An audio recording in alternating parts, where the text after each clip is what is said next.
Olá pessoal, tudo bem? Sejam muito bem-vindos aqui ao nosso canal. Tema de hoje: empréstimos compulsórios. Um tema pouco conhecido e que pode fazer toda a diferença na sua prova, especialmente em concursos e também na OAB, porque poucas pessoas conhecem desse tema, empréstimos compulsórios. Vamos ao tema. Eu peço que você possa também se inscrever no nosso canal e curtir o vídeo ao final. Empréstimos compulsórios. De competência de quem? Da União, mediante lei complementar. Instituído, portanto, nas circunstâncias autorizativas dos incisos 1 e 2. Vamos detalhar este tributo de maneira muito específica. Muito bem. Quem é que tem a competência? A competência é exclusiva da União. Somente a União pode instituir os empréstimos compulsórios. Ademais, ele só poderá ser criado como uma espécie de tributo através de lei complementar. Se a matéria é reservada à lei complementar, obviamente não cabe lei ordinária e, consequentemente, medida provisória. A regra de criação dos tributos é por lei ordinária. Alguns casos, como é a situação dos empréstimos compulsórios, estes só poderão ser criados através de lei complementar. Portanto, características importantes aí do empréstimo compulsório. É uma cobrança tributária exigível por lei complementar unicamente pela União. E é um empréstimo forçado, né? Você, se alguém lhe pedir dinheiro emprestado, você empresta se quiser. Eu recomendo que não dê dinheiro emprestado a ninguém. Não empreste. É melhor dar logo o dinheiro do que emprestar, porque isso normalmente não termina bem. Mas o Estado, ele impõe, porque tributo é uma prestação pecuniária compulsória. E o empréstimo, ele é forçado. O contribuinte deve, obrigatoriamente, emprestar dinheiro para a União, no caso concreto. Detalhe, o empréstimo ele tem uma característica diferente dos demais tributos, porque os demais tributos você paga e aquele dinheiro não vai retornar mais. Por exemplo, o dinheiro dos impostos, das taxas, de todas as demais espécies tributárias. A característica marcante do empréstimo compulsório não é que ele é criado pela União exclusivamente, nem por lei complementar. O que é marcante para o empréstimo compulsório é que ele é o único tributo restituível. Então, quando o contribuinte emprestar para a União, a lei deve estabelecer os critérios e a forma de devolução e o prazo de devolução daquele dinheiro. Então, está aí no artigo 15 do Código Tributário Nacional que a lei fixará, a lei complementar, obrigatoriamente, o prazo do empréstimo e as condições do seu resgate. Muito bem. Ademais, o empréstimo compulsório tem uma característica que é de ser um tributo vinculado. Ou seja, aquela arrecadação obtida com os empréstimos que tem um motivo, os motivos são aqueles ali dos incisos 1 e 2 que nós vamos detalhar: guerra, calamidade pública, investimento urgente de relevante interesse nacional.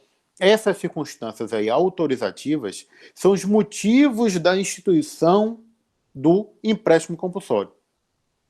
Se for para o direito administrativo, tem aquela teoria dos motivos determinantes. Então, os motivos são esses. E o dinheiro deve ser arrecadado e destinado, portanto, afetado, voltado a cobrir aquele propósito do qual a lei complementar obteve a licença constitucional para criar o referido empréstimo. Muito bem, então a União, mediante lei complementar, olha aí o parágrafo único do artigo 148, a aplicação dos recursos provenientes do empréstimo compulsório será vinculada à despesa que fundamentou a sua instituição. Muito bem, gente. Agora nós vamos detalhar cada uma das circunstâncias autorizativas para a instituição do empréstimo compulsório. Vamos deixar claro que não são fatos geradores. A guerra, a calamidade pública, o investimento não são fatos geradores, são circunstâncias autorizativas para a criação do empréstimo compulsório. E para atender o quê? Despesas extraordinárias. Quando estamos diante de um orçamento que não mais comporta, que não tem mais dinheiro para arcar com essas atividades, que é de responsabilidade da União, que é atender a calamidade pública no aspecto nacional, no aspecto regional, para qualquer município, para qualquer estado da federação. Então deve-se demonstrar que não há mais dinheiro no orçamento. Nós vamos falar da guerra e vamos falar do investimento público. Vamos seguir e comentar cada uma dessas circunstâncias autorizativas. Mas antes disso, temos aí o artigo 15 do CTN, do Código Tributário Nacional, que, naturalmente, é antes da Constituição de 88. E nós temos nesse artigo 15 a situação do inciso 3º, que não foi recepcionada pela Constituição de 88. Então, só pode instituir o empréstimo compulsório nas circunstâncias previstas na Constituição. O inciso 3º não foi recepcionado, que é a conjuntura que exija a absorção temporária de poder aquisitivo. O que é poder aquisitivo? Dinheiro, moeda, inflação elevada. Então, o empréstimo compulsório não pode ser um instrumento para exigir uma absorção temporária do poder aquisitivo da população. Temos aqui esse fato trágico para a economia e para muitas famílias brasileiras, que foi o Plano Collor, que bloqueou o dinheiro que estava aí nas aplicações, na caderneta de poupança dos brasileiros, gerando uma absorção temporária de poder aquisitivo. Inconstitucional. Não foi recepcionado, só poderia ser, se fosse recepcionado, cobrado, e mediante lei complementar, e não por medida provisória, né? Então, uma completa atrocidade econômica realizada. Então, nós temos aí uma situação, por exemplo, que já aconteceu no nosso país, e agora essa aí legal, que foi o pró-álcool, que foi, portanto, essa política nacional voltada para que o Brasil tivesse uma maior independência no tocante ao cenário externo, no tocante à utilização de combustíveis fósseis, como a gasolina, que é derivada do petróleo. Então, o programa Pró-Álcool fez com que os brasileiros que abastecessem combustível emprestariam para a União dinheiro exatamente para subsidiar, motivar essa atividade. Afinal de contas, o Brasil foi o precursor e o líder mundial nessa atividade de energia renovável com álcool etílico, combustível, álcool etanol, portanto. Pois bem, gente, agora olha aí a situação de Brumadinho e Mariana. É uma catástrofe ambiental, humanitária terrível nessas duas cidades de Minas Gerais. O empréstimo compulsório poderia ser exigido? Sim, se a União demonstrasse, por exemplo, que não tinha mais dinheiro no orçamento para atender às calamidades públicas. Não importa se a calamidade pública é municipal, que é o caso de Brumadinho e Mariana, estadual ou nacional. Basta ser uma calamidade pública, infelizmente ocorrida, e que a União não tenha mais condição econômica de auxiliar a população. Portanto, aí caberia tranquilamente, observado esses requisitos, a instituição do empréstimo compulsório. Mas nesse caso, em particular, a União tinha recursos e não foi necessário lançar mão dos empréstimos compulsórios. A guerra, que é uma circunstância autorizativa, volto a dizer, assim como a calamidade pública, não são fatos geradores, sim circunstâncias autorizativas para a instituição do empréstimo compulsório, a guerra só pode ser externa.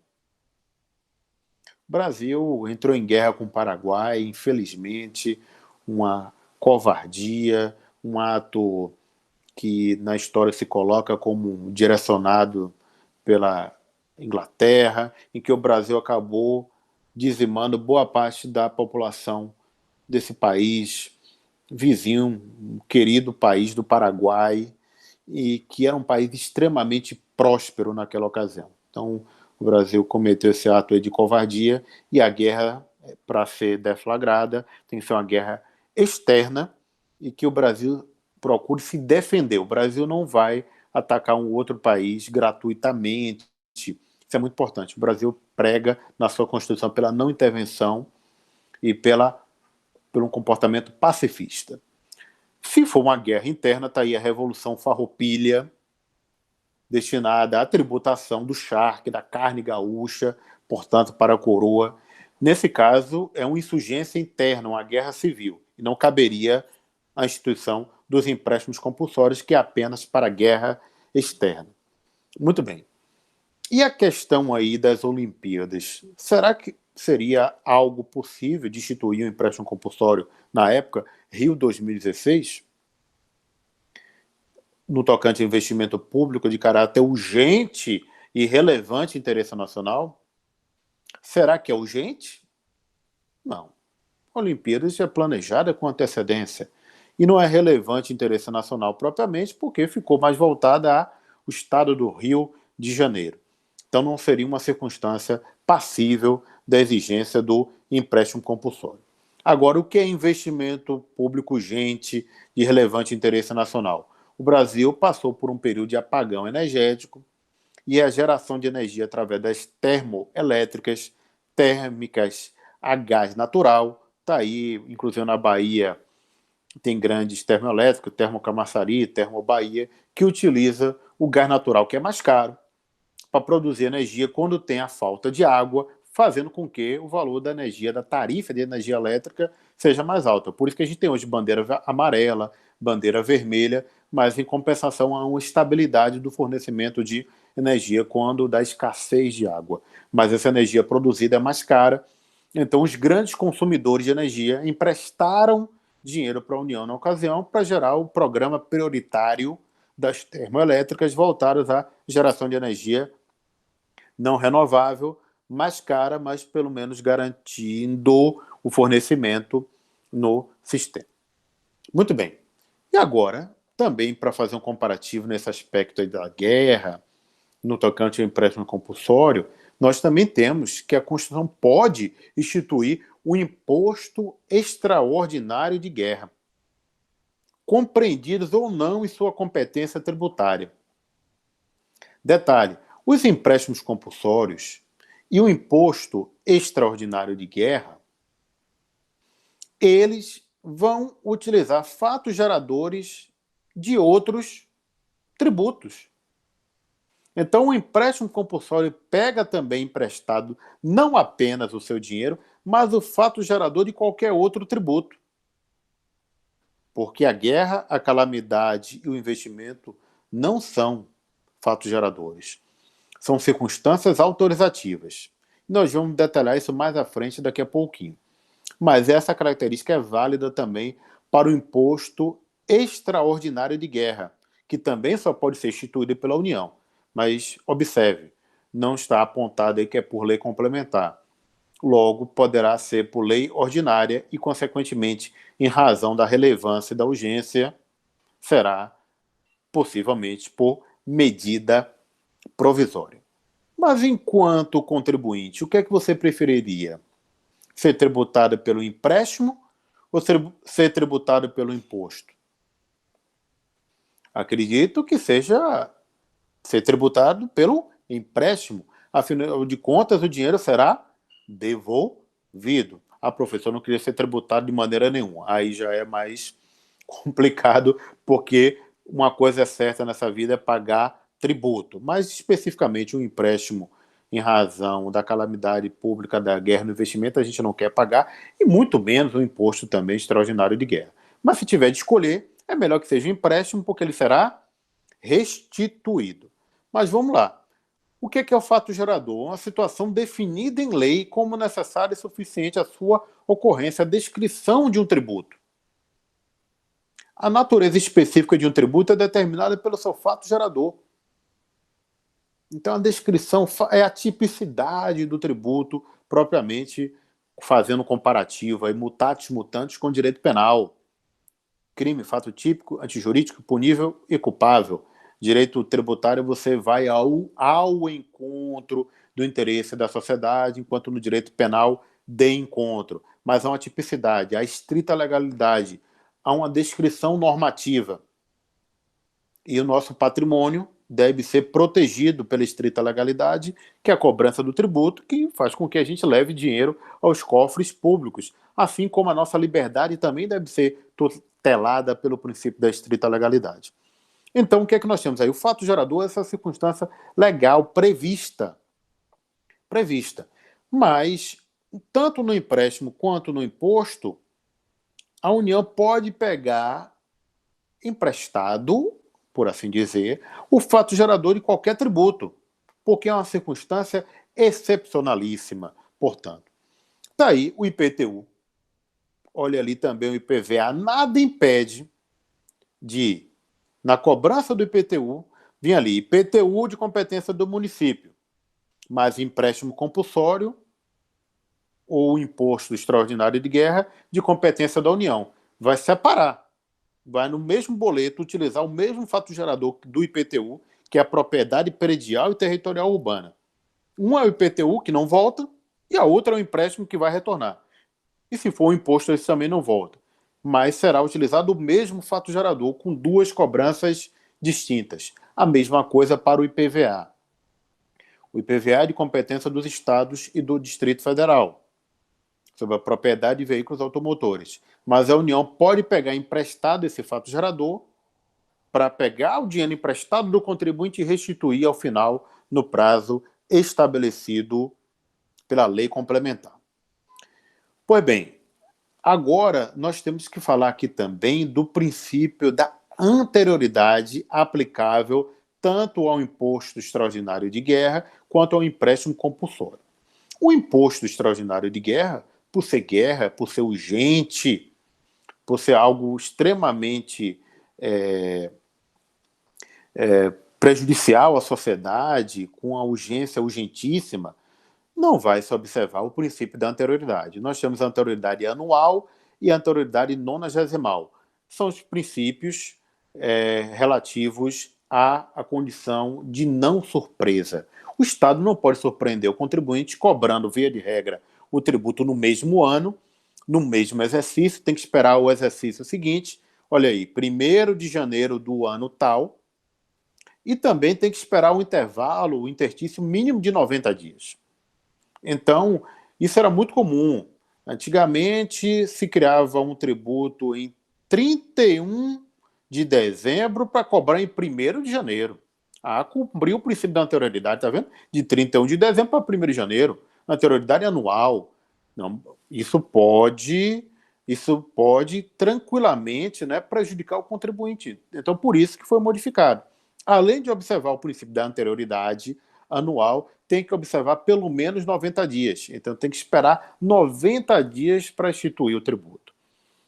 No caso do imposto extraordinário de guerra, esse prazo não vai ser esperado, porque é uma circunstância extrema, né? Portanto, não vai observar nem a anterioridade anual do exercício financeiro do ano seguinte, nem o intervalo mínimo de 90 dias.